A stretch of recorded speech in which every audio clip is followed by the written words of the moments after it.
Camión que conduce solo. En el trayecto hacia Monterrey, pasada la medianoche, el camino se angosta entre cerros poco iluminados. El silencio en la cabina es total, interrumpido solo por el zumbido constante del motor. El camionero, de ruta nocturna habitual, asegura que todo iba como cualquier otro viaje, hasta que el volante comenzó a moverse por cuenta propia. Afirma que al principio pensó que el viento o la pendiente estaban empujando las llantas, pero pronto quedó claro que no era una fuerza natural. Las manos en el volante, la dirección cambió sola hacia la izquierda con suavidad. Intentó corregirlo, pero no hubo resistencia. El camión parecía tener voluntad propia. Al soltarlo por completo, el volante giraba por sí mismo, en línea recta, luego frenaba levemente en las curvas, como si alguien invisible estuviera al mando. La palanca de velocidades empezó a hacer un sonido extraño, como un golpe seco, y luego bajó sola de marcha. El motor se revolucionó. El conductor gritó, pensando que se trataba de una falla eléctrica, un cortocircuito, incluso un sabotaje. Pero número. Estaba consciente, despierto, con el corazón en la garganta y el control de su vehículo completamente perdido. En ese momento, asegura que sintió un cambio en la temperatura dentro de la cabina. Un frío repentino, como si algo helado se filtrara por los ductos del aire acondicionado. Aunque estaban apagados, la visibilidad se nubló por segundos, y fue entonces cuando lo vio. En el asiento del copiloto, una silueta comenzó a formarse. Primero un manchón oscuro, luego algo parecido a un torso. Cuando volvió a mirar, había un hombre sentado ahí. No se movía, solo miraba al frente. Su rostro no tenía expresión visible, como si estuviera cubierto por una sombra que el parabrisas no reflejaba. Llevaba puesto un uniforme similar al suyo, una gorra sucia y las manos negras, como carbonizadas. El testigo cuenta que intentó detener el camión. Pisó los frenos con fuerza. No respondieron. El pedal se hundía, pero no había respuesta en el sistema. Gritó, rogó, incluso se golpeó el pecho esperando despertar de lo que creía una pesadilla. Nada cambió. El camión seguía avanzando, como si tuviera una ruta fija que debía cumplirse. Afuera, las señales pasaban rápidas. Una curva peligrosa, un letrero oxidado con letras blancas. El conductor pensó en lanzarse por la puerta, pero algo dentro de él le impedía moverse. Una presión en el pecho, una fuerza que lo mantenía sujeto al asiento, casi como una correa invisible que lo obligaba a acompañar el viaje del ente que ahora conducía. Pasaron minutos, quizá más, no recuerda exactamente. El paisaje cambió y comenzó a reconocer el tramo de la carretera donde, según otros colegas, un camión había chocado años atrás. Recordaba la historia. Decían que el chofer se quedó dormido y terminó calcinado cuando el tráiler se incendió. Su nombre se había perdido, pero la leyenda circulaba entre los conductores como advertencia. El sonido del motor cambió. Ya no era un rugido, era un gruñido. Un sonido orgánico, como si el tráiler respirara por sí mismo. Las luces delanteras parpadeaban con intensidad y los cristales se empañaron desde afuera. El aire dentro de la cabina olía a diésel viejo y a carne quemada. El camionero asegura que el espectro giró la cabeza hacia él, muy lentamente, un rostro borroso, deformado, con la piel derretida en los pómulos y los ojos blancos como leche podrida. No habló, no hizo gesto alguno, solo lo observó y luego volvió a mirar al frente, como si necesitara toda su concentración para la última parte del camino. El control regresó justo cuando el camión se detuvo solo frente a una antigua estación de carga abandonada. Las puertas del tráiler se abrieron por sí mismas. Nadie bajó, nadie subió. El espíritu desapareció en cuanto las luces interiores se encendieron. La presión en el pecho cesó. El motor se apagó como si nunca hubiera estado encendido. El conductor bajó del vehículo temblando, revisó todo. No había nadie. ni señales de ocupación reciente. Revisó el GPS. El camión había seguido la ruta exacta que otro chofer, muerto hacía años, nunca logró completar. Otros transportistas en la región comentan que ese tramo, justo antes de llegar a Monterrey, ha sido escenario de varios reportes extraños, motores que fallan sin razón, radios que sintonizan voces en estática, ruidos de pasos en la caja trasera, incluso llamadas por radio de conductores que ya no existen. El testimonio concluye con una reflexión.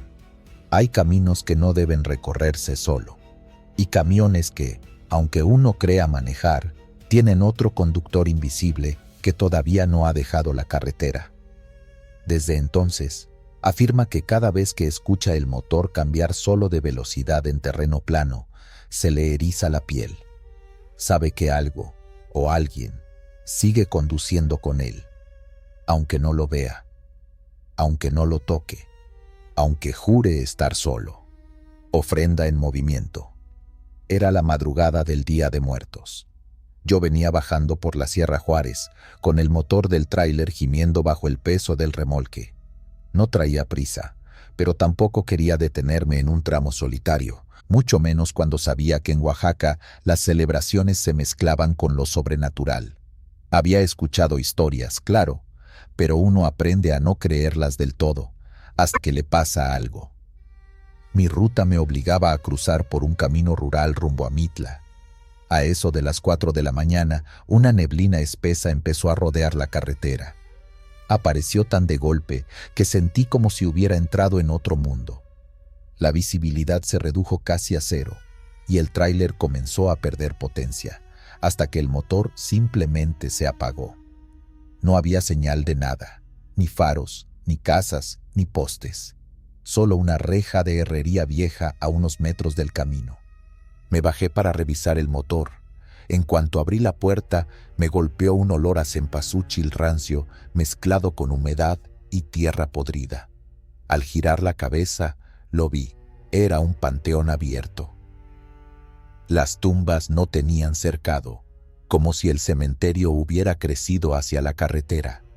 Empezaron a escucharse pasos, no fuertes, sino secos, como el chocar de huesos contra grava. Lo siguiente que vi me hizo congelarme. De entre las lápidas emergían figuras delgadas, cubiertas con algo que parecía piel reseca, tirante, de tono rojizo. No se tambaleaban, caminaban con ritmo, como si supieran a dónde iban. Uno de ellos se paró frente a mí. Sus cuencas vacías parecían observarme, pero no me transmitían odio, ni tristeza. Era algo más raro. Me miraban como si yo fuera parte de ellos, como si me estuvieran esperando. De repente comenzó la música, lejana al principio, tambores retumbando desde algún rincón del monte, seguidos por trompetas que cortaban el aire como navajas. No era una melodía alegre, ni fúnebre, era algo intermedio, como una llamada ritual. Los esqueletos comenzaron a bailar. No era una danza improvisada. Se movían con precisión. Formaban círculos en torno al tráiler, levantando nubes de polvo con cada paso. Sus pies secos golpeaban el asfalto con fuerza cadenciosa, y con cada giro dejaban atrás pedazos de papel picado, como si en su interior aún quedara algo festivo, algo que los unía al mundo de los vivos. Yo traté de volver a la cabina, pero no pude moverme. No por miedo, sino porque el aire se había vuelto espeso, como si algo invisible me sujetara en el lugar exacto desde donde debía observar. Las trompetas cambiaron de tono. Ya no parecían celestiales, eran agudas, como lamentos. Me dolieron los oídos. El olor a muerte se volvió insoportable, como si todos los cadáveres del panteón hubieran sido exhumados esa misma noche. Quise gritar, pero no tenía voz. Fue entonces cuando noté que mi tráiler también se estaba transformando. Los vidrios se empañaban desde dentro, las luces parpadeaban como si alguien más estuviera dentro, manipulando los controles. La caja del remolque vibraba, y por un segundo creí escuchar voces provenientes de la carga, aunque estaba vacía. Los esqueletos se detuvieron en seco, todos, Al mismo tiempo, me miraron de nuevo. Uno de ellos se acercó más. Traía una máscara de jaguar en la mano. Me la ofreció sin decir palabra. Yo di un paso atrás. No lo toqué. Entonces, él simplemente dejó caer la máscara sobre el asfalto y se desintegró en una ráfaga de viento. Los demás lo siguieron. Uno a uno desaparecieron en el aire, como si nunca hubieran estado allí. Solo quedó el papel picado flotando, miles de trozos de colores cayendo como lluvia lenta, pegándose en el parabrisas, en mis hombros, en la tierra. El motor del tráiler se encendió solo. No toqué nada, ni el volante, ni los pedales. La caja de velocidades cambió por sí sola y el camión avanzó despacio, como si supiera el camino. Yo solo me dejé llevar. No vi cuándo dejamos atrás el panteón. La niebla se disipó, las luces regresaron y la carretera volvió a parecer normal, como si lo vivido no hubiera ocurrido. Pero al revisar la cabina, sobre el asiento del copiloto, encontré algo. Un pequeño altar de ofrenda. Veladoras derretidas, una calaverita de azúcar mordida a la mitad y un papel doblado con mi nombre escrito a mano. Decía: gracias por acompañarnos en el viaje. Ya podemos volver a casa. Desde entonces, cada día de muertos, me toca un viaje similar. El GPS falla, el tráiler se apaga y siempre, en algún punto, me encuentro con otra celebración en silencio. No sé si son los mismos, no sé si cada año se suman más, pero me he resignado a entenderlo. Soy parte de una ofrenda en movimiento. Y cada vez que el motor tiembla sin razón, sé que los invitados invisibles ya están a bordo. La carretera de las cruces. Nunca olvidaré ese tramo maldito en Guerrero. Durante años lo recorrí como parte de mi ruta habitual. Entre cerros callados, sin caseríos cercanos, sin luz ni señales. Un tramo de asfalto agrietado que parecía no terminar nunca, donde el eco del motor era lo único que rompía el silencio espeso de la madrugada. Desde la primera vez que pasé por ahí, algo no se sentía bien. Y no era por el camino o por el cansancio, era otra cosa, algo que no se podía explicar con lógica. Todo comenzó a notarse hace como 6 meses. Cada vez que pasaba por ese mismo tramo al amanecer, aparecía una cruz nueva clavada a la orilla, de madera rústica, sin nombre, sin flores. A veces 2, a veces 5, siempre frescas, la tierra removida, aún húmeda. Pensé al principio que serían víctimas de accidentes o asaltos. Esas cosas pasan por aquí, pero nunca vi restos de choques, ni rastro de carros, ni marcas en el pavimento. Solo las cruces, como sembradas a propósito en línea recta. Con el tiempo, empecé a contarlas. 43, luego 50, un día 64. Todas aparecían cuando la luna estaba llena, como si algo o alguien esperara esa noche para salir a clavarlas en la tierra. Nunca le conté a nadie. Uno en este oficio aprende a callarse ciertas cosas, a no parecer loco. Pero empecé a notar que otros camioneros evitaban ese tramo en ciertas fechas. Algunos tomaban rodeos de 3 o 4 horas solo para no cruzar esa parte del camino. Yo no tenía ese lujo. Era mi ruta, era mi sustento. Una noche salí más tarde de lo normal. La luna estaba llena, tan brillante que iluminaba el camino como si fuera de día. El aire estaba frío y no había un alma cerca. La radio dejó de sonar y el GPS se apagó. Todo quedó en silencio, salvo el rugido del motor. Y fue entonces cuando los vi. En la distancia, a un par de kilómetros, una fila de figuras avanzaba por la orilla del camino. Iban encapuchadas, todas del mismo tamaño, con túnicas negras arrastrando el suelo. Caminaban despacio, como en procesión, y cargaban a cuestas cruces de madera. Algunas iban arrastrándolas, otras las llevaban al hombro. No hablaban, no se detenían, solo murmuraban. un murmullo apagado que se colaba por las ventanas del tráiler, aunque estuvieran cerradas. Reduje la velocidad sin querer. Algo en mí me decía que no debía acercarme, pero no podía evitarlo. La carretera era una sola línea. Ellos iban en la orilla, pero parecían no notar mi presencia, o quizá no les importaba. Pasé junto a ellos lentamente. Había al menos 20 figuras, tal vez más, y entonces escuché los nombres. En voz baja, apenas perceptible, los murmuros tomaron forma. Eran nombres, uno tras otro. Algunos no los reconocí, pero otros me hicieron temblar. Eran nombres de personas que conocí, gente que yo había ayudado a desaparecer. No soy inocente. En mi juventud trabajé para un grupo. Movía cosas, personas. A veces servía de halcón, a veces de transporte. Una vez me pidieron llevar a 5 hombres a un rancho. Al día siguiente, aparecieron ejecutados en una fosa común. Lo supe, claro, pero no pregunté y no hablé. Esa noche escuché sus nombres uno a uno, los 5. También el nombre de un primo mío que se involucró en cosas similares y terminó muerto a tiros. Un ex jefe, un comandante, hasta un sacerdote que bendecía cargamentos. Cada nombre era como una daga clavándose en el pecho. No podía respirar bien. Y entonces lo vi. Uno de ellos se detuvo, se volvió hacia mí.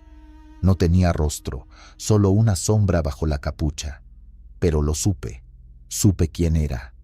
Era el primero que ayudé a entregar, el que creía que se había salvado porque lo dejé correr, y lo atraparon 2 horas después.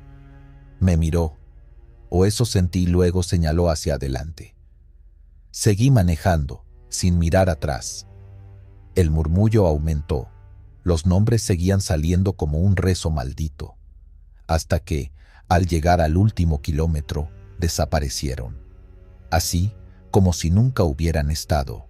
El camino quedó vacío, la luna alta, el motor recuperando fuerza. Pero la historia no terminó ahí. Cuando amaneció, hice una parada junto al río para lavarme la cara. Quería pensar que todo había sido una pesadilla, pero entonces vi algo que me heló la sangre. Una cruz, recién clavada, a unos metros de donde había detenido el tráiler, con mi nombre grabado, torcido, como tallado con navaja, mi nombre completo, sin errores. No sabía qué hacer. La toqué con los dedos y estaba fría, húmeda aún por el rocío. No era ilusión, era real. La tierra removida, las astillas nuevas. Alrededor, otras 3 cruces más, con nombres que reconocí de la infancia, compañeros de barrio que habían desaparecido hace años. Esa noche no dormí, solo manejé sin rumbo, alejándome de ese lugar. Desde entonces no volví por esa ruta. Cambié de estado, de oficio. Dejé el tráiler. Vivo con lo justo, en silencio. Pero cada luna llena me despierto sudando, porque en mis sueños escucho de nuevo esos nombres, uno tras otro, más y más, y siempre, al final, el mío. Tal vez aún estoy a tiempo, tal vez esa cruz fue una advertencia, o tal vez ya estoy condenado, y esa carretera es mi destino final. No sé cuánto tiempo más podré escapar de esa procesión, porque los muertos, cuando caminan, no lo hacen en vano, y yo fui invitado a su desfile.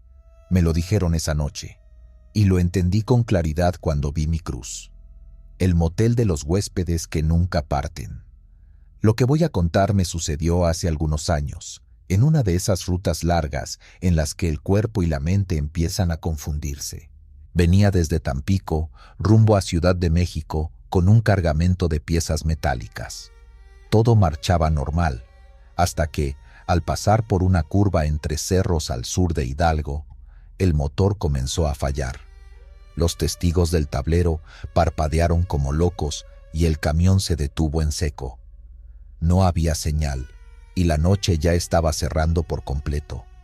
A lo lejos se distinguían luces tenues, algo aislado en medio de la nada. Caminé unos minutos y llegué a lo que parecía un viejo motel. Un letrero sin luz, oxidado, decía simplemente «Descanso del Sol». No había nadie en la recepción, pero la puerta principal estaba abierta. Entré. El lugar olía a madera vieja y polvo, pero no se veía descuidado. Al contrario, todo estaba limpio, sin telarañas, con los muebles bien colocados. En el libro de registro sobre el mostrador, las últimas firmas eran tan antiguas que los nombres estaban apenas legibles, pero una habitación tenía la llave puesta, la número 7. La tomé y me dirigí hacia allá. El cuarto estaba intacto, como si alguien lo hubiera limpiado hacía apenas unas horas. La cama tendida, un florero seco sobre el buró y la televisión apagada pero funcional. Lo extraño era el silencio. No se escuchaban carros, ni insectos, ni siquiera el viento. Me duché rápido con el agua fría que aún salía de la regadera, me acosté y traté de dormir, pero algo no me dejaba. A eso de la 1 de la madrugada comenzaron los sonidos. Primero risas suaves, de niños, luego pasos. Me incorporé de golpe. Revisé por la ventana, todo seguía igual, oscuridad y cerros. Pero al volver a mirar dentro del cuarto, algo cambió. Una mesita del rincón ahora tenía 4 sillas, y estaba puesta. Platos de cerámica, cubiertos y vasos llenos de agua. Nadie los había traído. Me puse la camiseta y salí al pasillo. No había luces, pero sí una claridad tenue como de luna. Caminé hacia la recepción, esperando ver a alguien, pero el vestíbulo estaba vacío. Entonces, escuché una voz detrás. ¿Hay cuarto para uno más? Giré despacio. Un hombre alto, vestido con ropas antiguas, como de otra época, miraba fijamente el mostrador. Su rostro era grisáceo y tenía marcas de quemaduras en las mejillas. No me miró directamente, solo murmuró: «No quiero irme todavía». Me congelé. No supe si responderle o correr. Él no esperó respuesta. Caminó hacia la habitación contigua a la mía, empujó la puerta, que no estaba cerrada. Se metió. Regresé al cuarto con el corazón en la garganta. Al entrar, la mesa ya no estaba. En su lugar, sobre la cama, había un recorte de periódico, amarillento. La fecha decía 1984. Lo tomé y leí el titular: Tragedia en el motel Descanso del Sol. Incendio mata a 12 personas en plena madrugada. Entre los nombres de los fallecidos estaba escrito: niños no identificados y un huésped desconocido. Esa noche ya no dormí.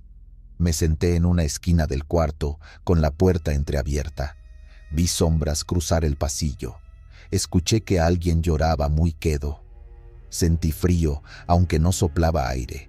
A las 5:30, un golpe seco me sacó del letargo. El portón del estacionamiento se abría solo. Al mirar por la ventana, vi mi camión, reparado, con el motor encendido. No pregunté cómo. Solo recogí mis cosas y salí, pero antes de irme, una figura infantil me observaba desde la última habitación.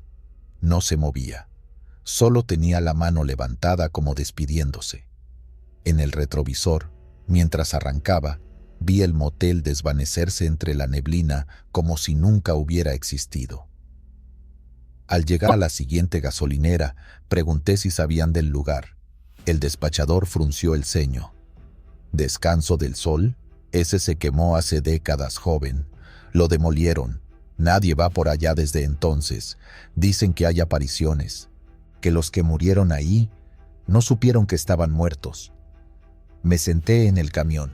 En la guantera encontré un objeto que no era mío. Una llave oxidada con el número 7 grabado. Desde entonces la cargo conmigo. Nunca volví por esa ruta. Pero si alguna vez su camión se detiene en medio de Hidalgo y ve un motel solitario sin luces, siga de largo. Hay huéspedes que aún esperan su turno, y si lo aceptan, quizá ya no regrese como entró. Símbolos en la tormenta. Yo iba manejando esa noche como muchas otras, cruzando la Rumorosa en Baja California, donde el viento siempre parece querer volcarte y las curvas no perdonan a los distraídos. Llovía con furia. La tormenta venía arrastrando una energía rara, espesa, como si el cielo estuviera cargando algo más que agua. Desde que salí de Mexicali, sabía que algo no estaba bien. El parabrisas apenas dejaba ver con claridad. Los truenos no solo sonaban, retumbaban como si cayeran dentro de la cabina misma. Y lo que me sacó del estado de alerta normal que uno lleva en carretera fue la forma en que los rayos empezaron a caer. Al principio no les di importancia. Uno tras otro iluminaban el camino, pero fue al notar que algunos parecían quedarse suspendidos por fracciones de segundo cuando empecé a sospechar que no eran normales. Eran largos, delgados, con un destello que dibujaba cruces al revés en el aire. No era la forma natural de un relámpago. Las líneas parecían controladas, como si alguien o algo los dirigiera con una intención. Seguí avanzando sin detenerme. El clima no daba tregua. El asfalto estaba resbaloso y los limpiaparabrisas ya no daban abasto. Cada nuevo rayo formaba un símbolo distinto, círculos con un trazo en medio, algo como un reloj sin manecillas, y números, siempre los mismos: 3, 1 y 5. Primero creí que era casualidad, pero después entendí que no. La radio empezó a fallar. Un chirrido intermitente acompañaba las canciones, como si alguien soplara desde muy cerca del micrófono. Intenté cambiar de estación, pero todas estaban igual: estática, ruidos metálicos, frases a medias. «No regreses», escuché en uno de los fragmentos, luego otra voz, más grave, que murmuraba mi nombre. Quise convencerme de que era la tensión, el mal clima, mi imaginación trabajando horas extras. Pero entonces el tablero parpadeó. Las luces interiores vibraban con una energía extraña, estática, flotando en el aire, como si todo el camión estuviera cargado de algo invisible. El motor seguía firme, pero mi cuerpo ya sentía el zumbido por dentro. No era miedo, era como si algo más me atravesara. Cuando giré en la siguiente curva, una descarga me hizo ver blanco por un instante. Pensé que me había caído un rayo encima, pero número. El camión no se detuvo. Solo la luz explotó en mi rostro y vi, durante un segundo, la silueta de alguien en el asiento del copiloto. Una figura empapada, con la cabeza ladeada, los ojos cerrados. Era él, era mi hermano. Frené en seco, aunque no debería haberlo hecho ahí. Es un tramo peligroso. Bajé las revoluciones, con el corazón latiéndome en la garganta. Miré al asiento otra vez. Estaba vacío, ni una gota, ni una sombra. Pero en el parabrisas, por fuera, una mano había dejado marcada una palabra con algo parecido a ceniza.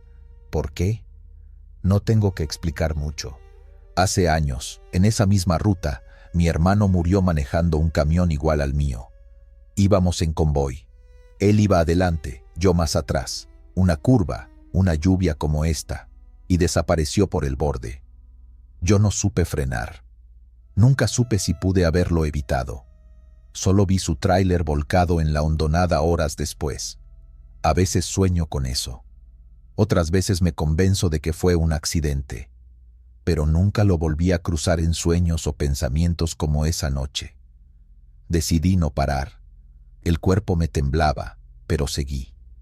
Miraba de reojo cada relámpago que caía, porque todos me decían lo mismo. El cielo no solo rugía, mostraba símbolos, siempre los mismos números: 3, 1, 5. La hora exacta del accidente de mi hermano: 3:15. Confirmado por el reporte, confirmado por el reloj digital de su tablero que quedó congelado con esa hora.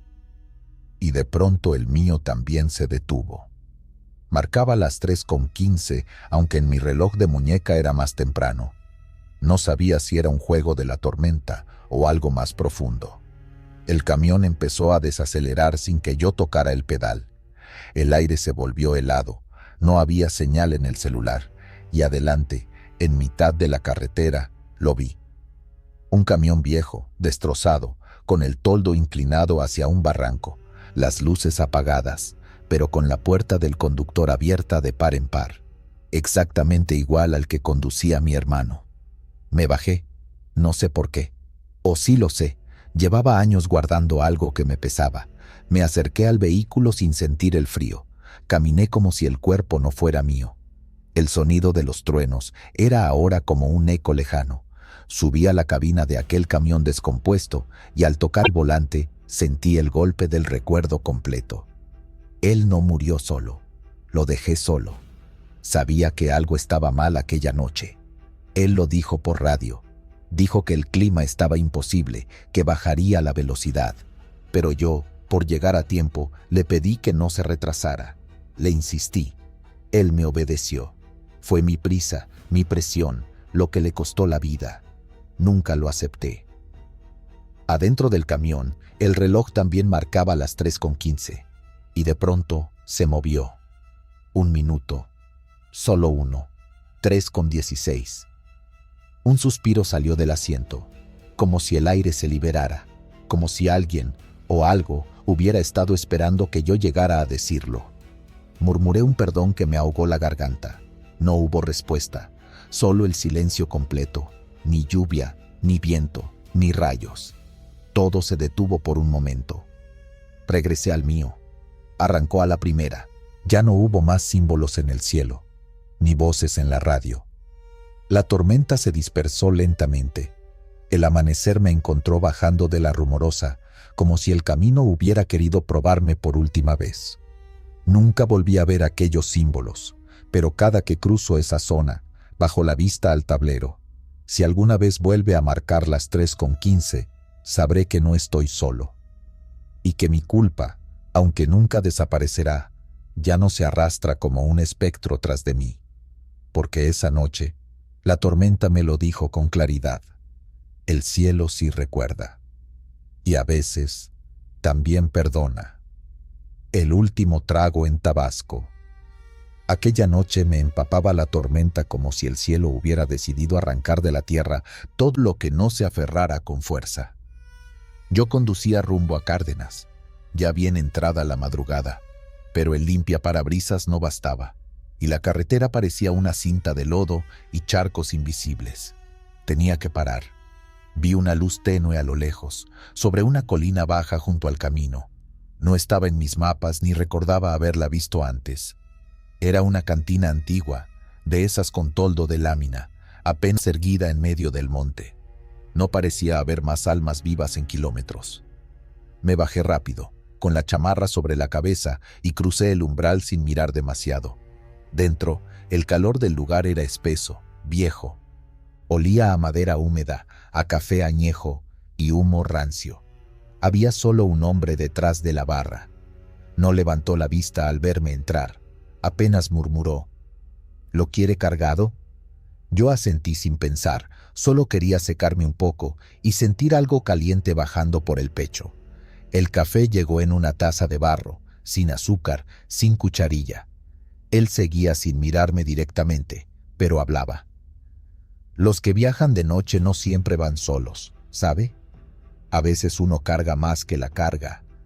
A veces carga historias que no pidió. No respondí. Era común que la gente del sur hablara así, en frases que no decían mucho pero dejaban una inquietud. Me quedé escuchando. Él seguía. Ella solía esperarme justo ahí, dijo señalando con el mentón una mesa vacía al fondo. Cada noche, siempre con su rebozo rojo y ese silencio largo que tiene el amor cuando ya se ha dicho todo. Pero no volvió.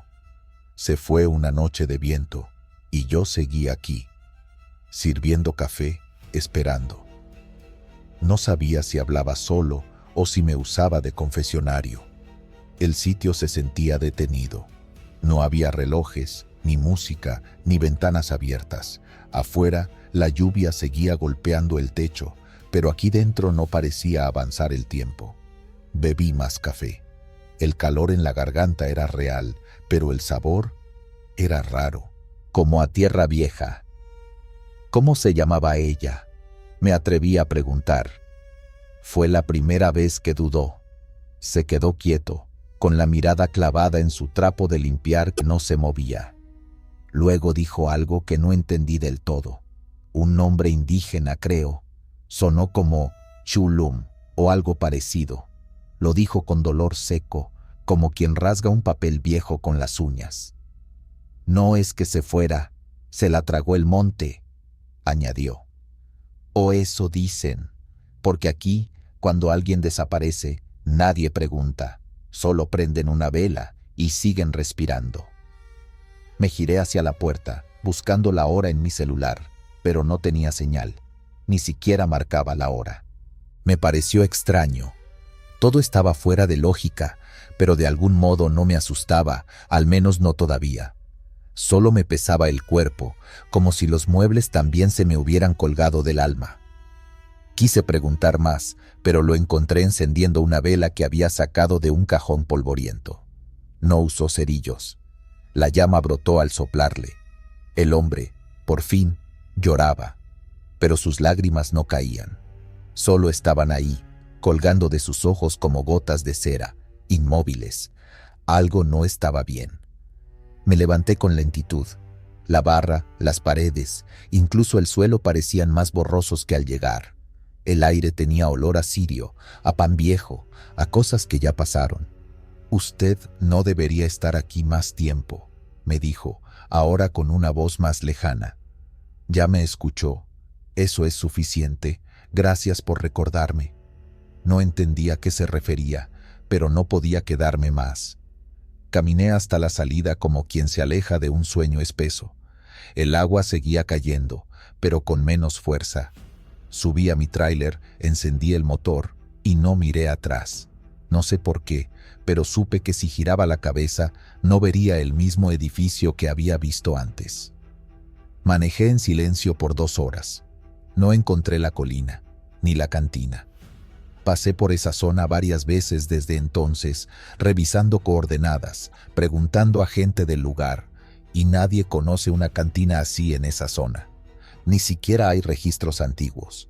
Algunos dicen que ahí, en los años 60, había una fonda que se quemó por completo con el dueño adentro, un hombre mayor que nunca hablaba con nadie y que, según la leyenda, todos los años aparecía por una sola noche. Nunca supe si lo que viví fue una alucinación por el cansancio o una visita al otro lado del recuerdo de alguien más.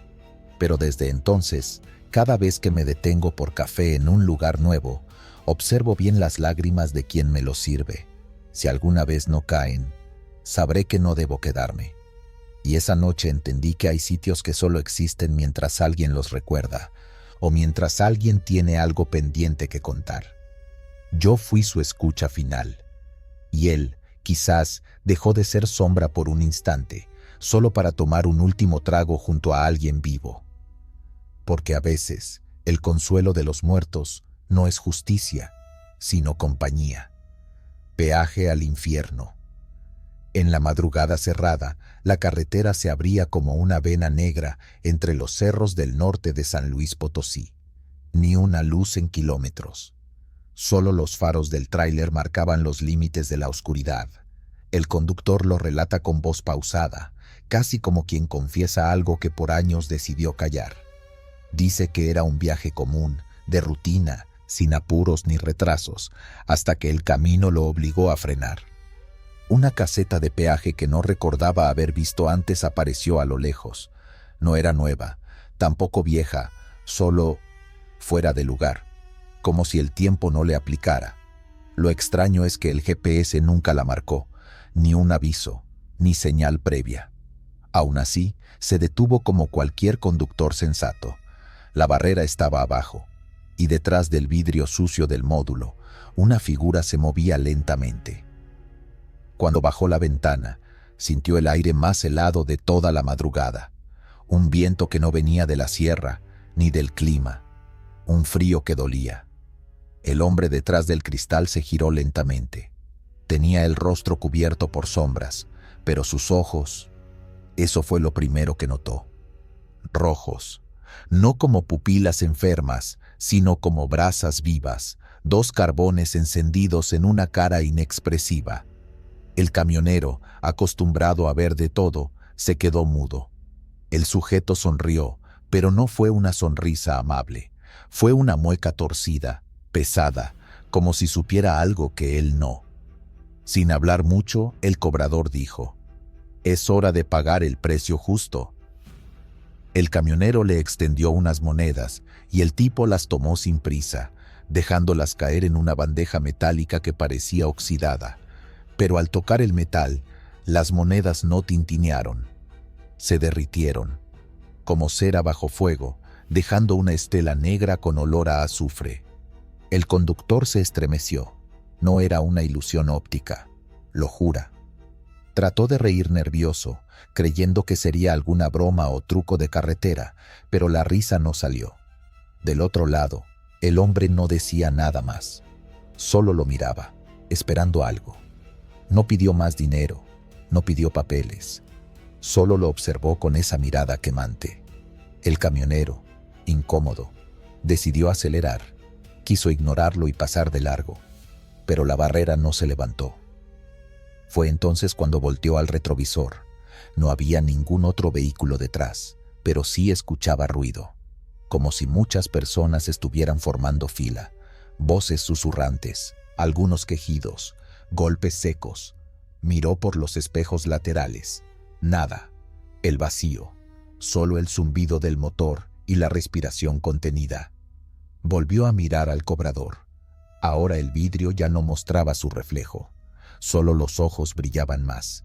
La boca se movía, pero no había palabras. En cambio, el altavoz de la caseta crujió con un sonido sucio, distorsionado. Y entonces una voz habló por él. «Tus ruedas pisan territorio maldito. Si pasas sin pagar, arrastras contigo las deudas de otros». El camionero pensó que estaba soñando. Apretó el volante, sudando. El aire seguía helado, pero él sentía que el cuerpo le ardía. Algo se estaba rompiendo dentro del motor, o tal vez dentro de él. Fue en ese momento cuando lo comprendió.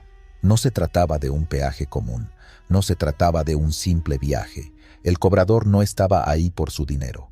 Estaba midiendo otra cosa, pesando su alma, como si cada viaje anterior hubiera sido un registro, como si esa noche, después de tantos trayectos, fuera el momento de cobrarle algo más.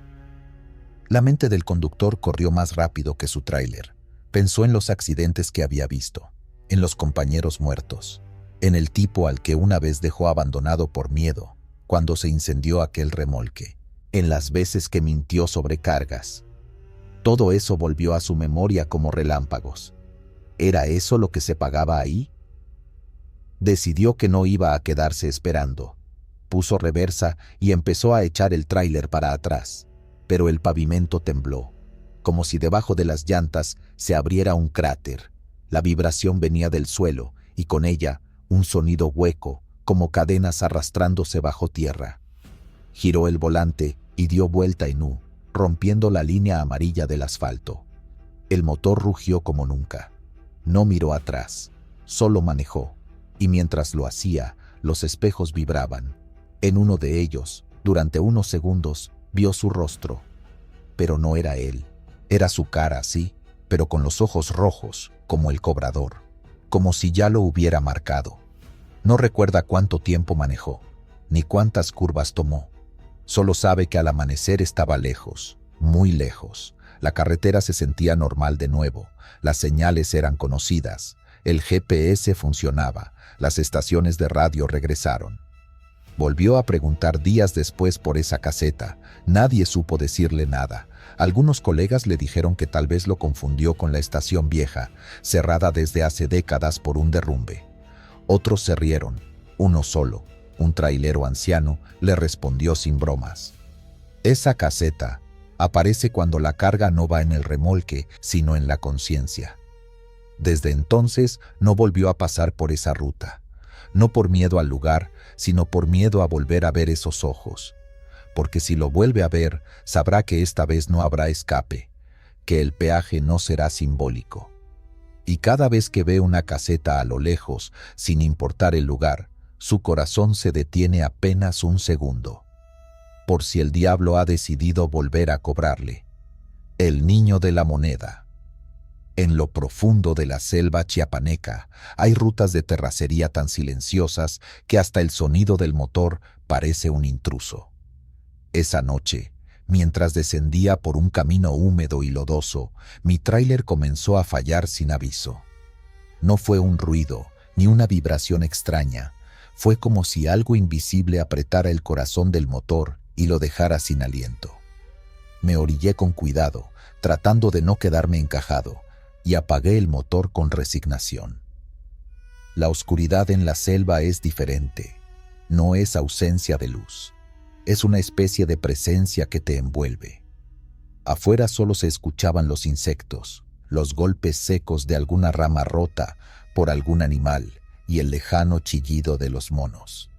Revisé cables, vi el tablero, todo parecía en orden, pero el camión simplemente se negaba a encender. Me resigné a esperar unas horas. Ya casi llegaba el amanecer. Entonces lo vi. Entre los matorrales, no a más de 5 metros del tráiler, una figura baja se movía con agilidad. Pensé que era un tejón o un mono. Pero cuando enfoqué con la linterna, lo que apareció me dejó sin palabras. Un niño, pequeñito. No tendría más de 1 metro de altura. No llevaba ropa común, sino una especie de túnica hecha de hojas grandes, como si se las hubiera amarrado con bejucos. Sus ojos, redondos y exageradamente grandes, reflejaban la luz como los de un felino. No mostraba miedo. Caminó hacia mí con pasos cortos, los pies descalzos sin hacer ruido. Me habló, pero su voz era como el eco de algo antiguo, como si hablara desde el fondo de un pozo. «Una moneda, señor». No entendí. Le pregunté si estaba perdido, si sus papás estaban cerca. No respondió a nada, solo repitió lo mismo. «Una moneda, solo una». Su tono no era demandante. Era como si supiera que yo debía hacerlo. Sin pensarlo demasiado, saqué una moneda vieja que siempre llevaba en la cabina. No valía nada, pero me la habían dado hace años como amuleto. Se la extendí. Él no alargó la mano. Solo bajó la cabeza, como si yo debiera dejarla en el suelo. Así lo hice. En cuanto la moneda tocó el pasto, el niño se agachó lentamente, la tomó con cuidado y se cubrió con las hojas como si quisiera desaparecer. Me giré un momento hacia el camión para ver la hora, y entonces sentí el movimiento. El tráiler se sacudió ligeramente. No fue el viento. Fue como si alguien lo hubiera empujado hacia adelante apenas unos centímetros. Giré de nuevo la mirada, pero ya no había nadie. Encendí el motor casi por inercia, sin mucha esperanza, y para mi sorpresa, arrancó. Limpio. Como si nada hubiera pasado. Ni siquiera un jaloneo. Solo ronroneo suave, como si el fallo jamás hubiera existido. No perdí el tiempo. Subí, aceleré y seguí el camino. Las primeras luces del amanecer apenas asomaban cuando pasé por una señal oxidada y ladeada que indicaba Capilla Indígena 300 metros. En ese momento sentí que algo me observaba desde los árboles. Bajé la velocidad sin saber por qué. Al mirar por el retrovisor, lo vi otra vez. El mismo niño, pero esta vez de pie junto a la base de una cruz de piedra, donde se notaba que alguien había dejado flores secas y velas apagadas. Él sostenía la moneda, la miraba fijamente, y sin dejar de hacerlo, levantó la mano, no en señal de adiós, sino como dando una bendición. No lo volví a ver. Llegué a mi destino sin más incidentes, pero la experiencia me dejó pensando varios días. Pregunté a otros choferes discretamente si alguna vez habían visto algo similar en esa zona. Uno de ellos, un viejo de Tuxtla, me dijo algo que me erizó la piel. A esos no se les llama niños, son los guardianes. Duendes, dicen algunos. Espíritus antiguos de la selva, dicen otros. Si te piden algo, dáselo, porque si lo aceptan, quiere decir que no vienes con malas intenciones, y te dejan pasar. Entendí entonces que esa moneda no era un simple cambio, era un pacto, un permiso, una forma de presentar respeto. Volví a pasar por ese camino meses después. Esta vez me detuve de nuevo frente a la señal de la capilla. Me bajé con algo de miedo, pero más curiosidad que otra cosa. Caminé los 300 metros hasta un claro cubierto de musgo, y allí estaba, una cruz pequeña, tallada en piedra negra, rodeada de ofrendas simples, frutas podridas, velas quemadas, pedazos de tela y hojas dobladas en formas raras. En medio de todo eso, una moneda oxidada, idéntica a la que yo había entregado. Volví al tráiler con la piel de gallina y el corazón golpeando en el pecho. Desde ese día, llevo siempre otra moneda vieja en la cabina. Nunca se sabe cuándo los caminos piden un tributo. La selva tiene sus reglas. No son las nuestras. No son de esta época. Pero siguen vivas, respirando en el lodo, en las raíces y en los ojos enormes de los guardianes que aún cuidan sus dominios. No me atrevería a llamarlo miedo. Es respeto. Un respeto aprendido a oscuras, con un fallo mecánico que no era fallo, y con un niño que no era niño.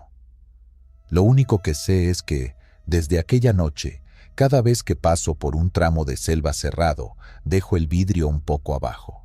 Y si el viento trae un susurro o una voz lejana pide algo, estoy listo. Porque a veces el precio de seguir con vida es tan pequeño como una moneda, y tan sagrado como un gesto de humildad. La lechuza del camino. Era una madrugada fresca de invierno, de esas que te hacen apretar los dientes aunque lleves chamarras encima. Transitaba por una carretera boscosa en la zona norte de Guanajuato, una de esas que rara vez se ven transitadas a esas horas. Yo ya conocía bien la ruta. No era la primera vez que la recorría, pero esa noche no fue como las otras.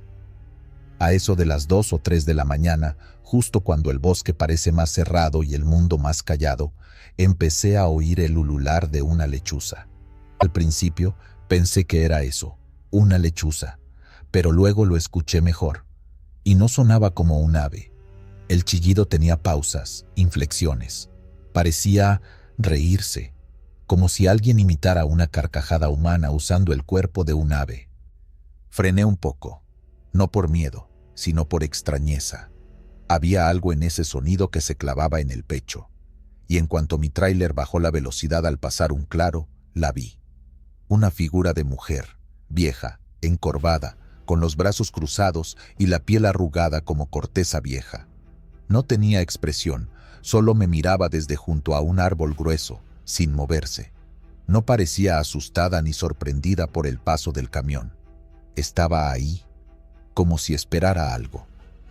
Pensé que era una alucinación, el cansancio, quizás, pero número. Porque en el momento exacto en que la pasé frente a ella, la mujer lanzó un chillido que no fue humano. Era como el lamento de un animal enloquecido, un aullido mezclado con gemido y enojo. El sonido rebotó en los árboles, y por un segundo creí que el motor del camión se ahogaba del susto. En el espejo retrovisor vi cómo la anciana abría los brazos, pero no eran brazos, eran alas. Un par de alas enormes, oscuras, que se extendieron hacia el cielo en un batir violento. Sus piernas desaparecieron en sombras y su cuerpo se alzó, volando como una criatura nocturna que no era ni animal ni humana. Me quedé congelado unos segundos. No frené ni aceleré, solo seguí recto, viendo cómo se perdía entre las copas altas, sin dejar rastro, sin más sonido que el aleteo sordo en el viento. Minutos después, empecé a oler algo raro, algo que no pertenecía al bosque. Un aroma ácido, como mezcla de tierra mojada con algún tipo de hierba quemada. Pensé que se trataba del motor o que quizá traía algo mal en el remolque, pero al bajar la ventanilla lo confirmé. Ese olor no venía del camión. Me detuve más adelante, en una pequeña salida del camino que suelo usar para descansar cuando el cuerpo ya no puede más.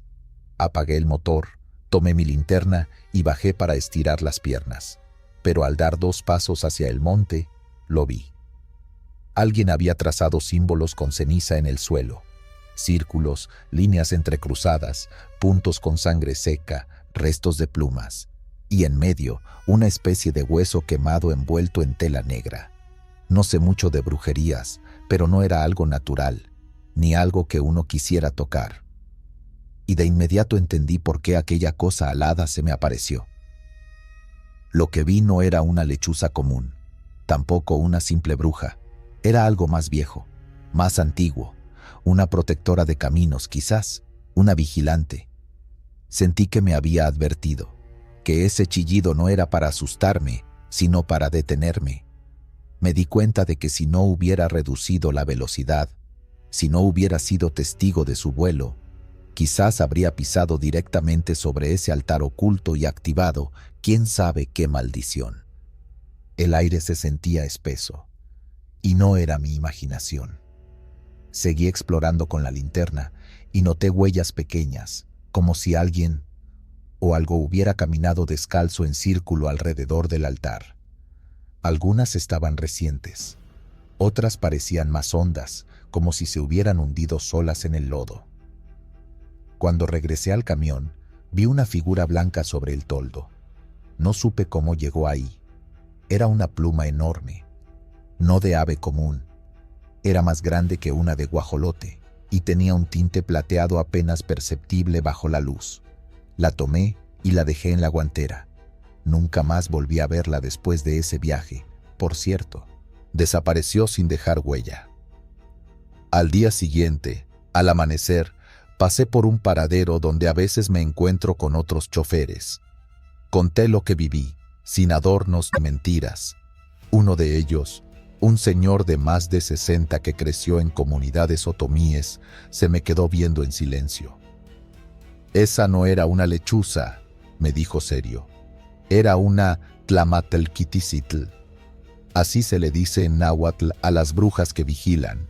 No todas son malas, pero cuando aparecen es por algo», te advirtió. Me ofreció un café, me dio una oración para protegerme y me pidió no contar el lugar exacto donde pasó. Dijo que, al revelarlo, podía uno atraer la atención de otras entidades que aún rondan por esas zonas.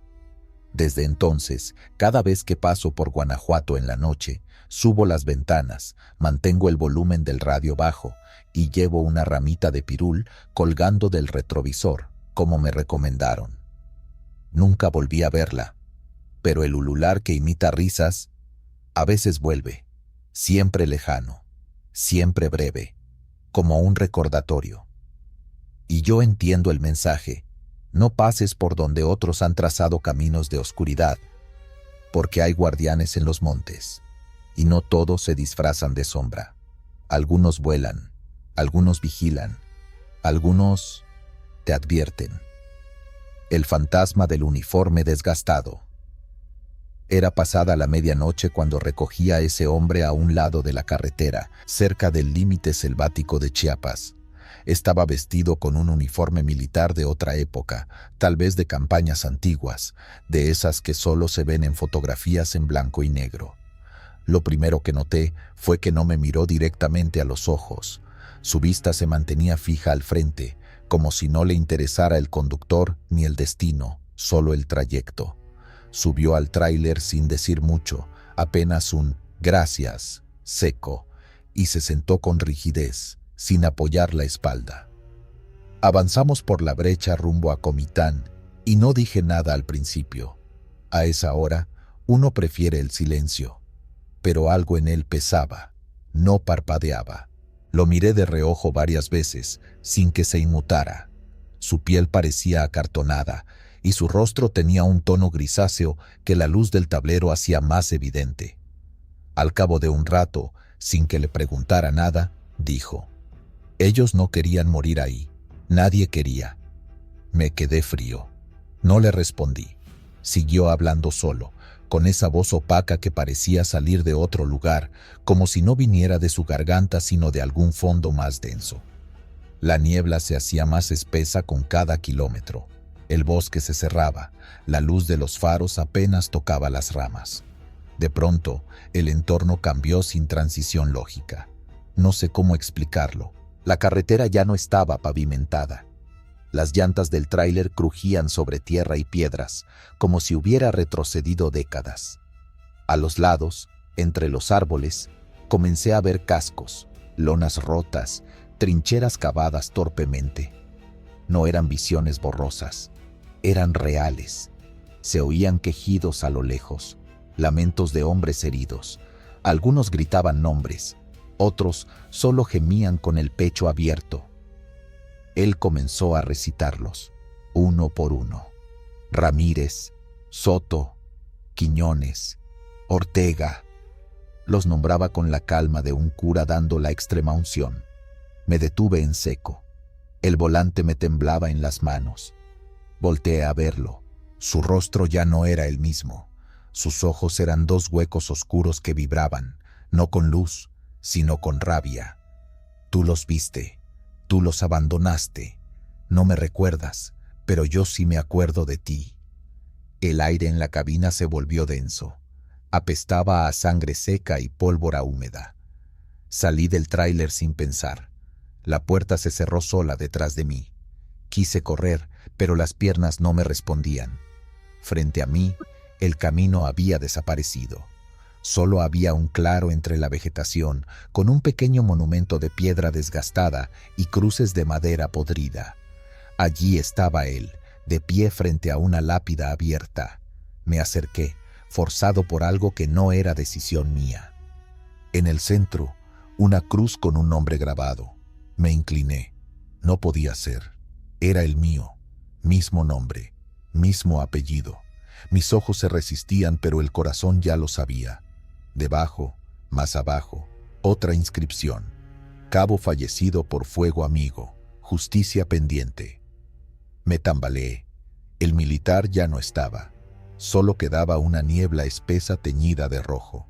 Me envolvía, no con frío, sino con un calor desagradable, como si el bosque exhalara odio acumulado. Volví al tráiler. El asiento del copiloto estaba vacío. El cinturón aún colgaba abrochado, como si él jamás se hubiera ido. El tablero estaba cubierto de tierra. Encendí el motor y arrancó sin dificultad, pero no reconocía el camino. No sabía si era real. Lo único claro era que necesitaba salir de allí antes de que la neblina cerrara por completo. Al llegar al amanecer a un pequeño poblado, bajé buscando ayuda. En la plaza, un anciano me oyó sin interrumpirme. Cuando terminé, me acompañó al cementerio del lugar. Aquí están los que murieron en ese combate, dijo. Nadie los recuerda ya. Me llevó a una tumba con la misma cruz que había visto en la niebla, pero ya estaba cubierta de musgo. El nombre era el suyo, el del hombre que recogí. Murió hace muchos años. Dicen que a veces aparece buscando al responsable, el que sobrevivió. No pregunté más. Volví al tráiler temblando. En el tablero había quedado una medalla militar oxidada. No era mía, pero me la guardé. Desde entonces, cada que paso por esa región, dejo una flor en cualquier tumba solitaria y conduzco solo. Nadie más sube, nadie más habla, porque si alguna vez vuelve a aparecer, sé que no será para conversar, será para cobrar. Y esta vez, tal vez no me deje despertar. El rostro bajo el agua. En la madrugada, cuando la mayoría duerme y las carreteras se sienten más anchas, avanzaba yo por la autopista rumbo a Durango. El tramo era tranquilo hasta que empezó la neblina. No de esa que cae leve, no. Esta era densa y pegajosa, como si la noche la hubiera escupido con rabia. Bajé un poco la velocidad, activé los faros antiniebla y seguí con cautela. Ya me conocía ese trayecto, pero esa noche algo se sentía distinto. Cerca del kilómetro donde comienza el túnel viejo, ese que muchos evitamos por superstición o simple instinto, Vi algo que me hizo frenar. Justo al entrar, el piso estaba cubierto por un charco amplio, formado quizá por la humedad que gotea del techo.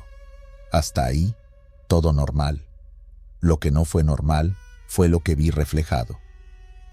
El tráiler se veía claro en el agua, como un espejo, pero no era solo eso. Al lado de mi reflejo estaba el rostro de un niño. Tenía la cara sucia, llena de lodo, y los ojos abiertos, mirando hacia arriba como si suplicara. Lloraba. No movía la boca, pero una lágrima caía sin cesar de cada ojo. Me quedé helado. No parpadeé. Apagué las luces del camión, esperando que el reflejo desapareciera. Pero el rostro seguía allí, brillando con una luz interna que no provenía de ningún foco. Apreté los dientes. No quise moverme. Cerré y abrí los ojos con fuerza, creyendo que era producto del cansancio, pero el niño seguía allí, mirándome.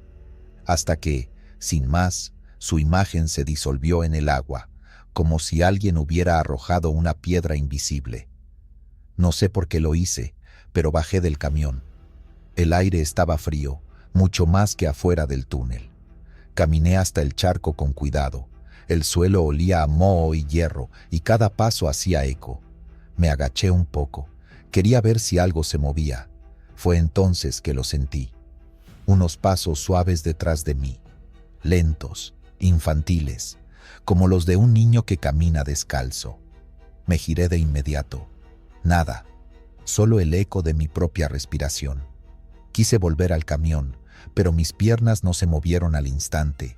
Fue como si algo me agarrara por dentro, como si el miedo mismo se anclara a mi estómago. Giré la cabeza hacia el charco y el agua temblaba, como si alguien acabara de pisarla, aunque yo ya me había retirado de allí. Subí a la cabina en silencio.